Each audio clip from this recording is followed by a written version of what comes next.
Hi, Meeks.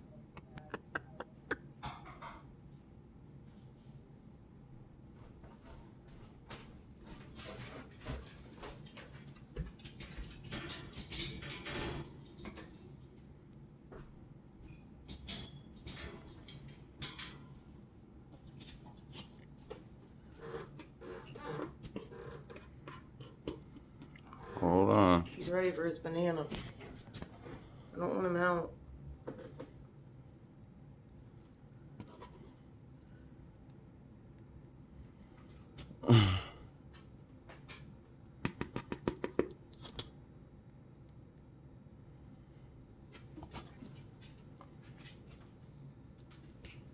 Whoa.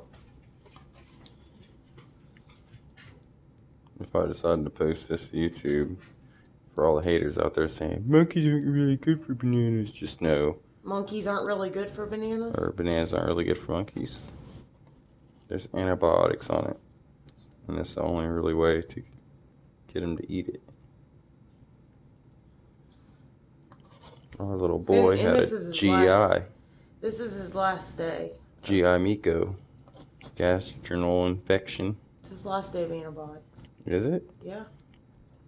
He went to the doctor Friday, and Friday to Friday, 2 weeks is 15 days. If you get what I mean by that. So he stops today. This is his last day. He'll still get banana like once every 2 days. He's done. He's good. He's on antibiotics. Lola, on the other hand, still is only on day 3. Tomorrow's day 4 for her. So there's his bed if you want to put him to bed today.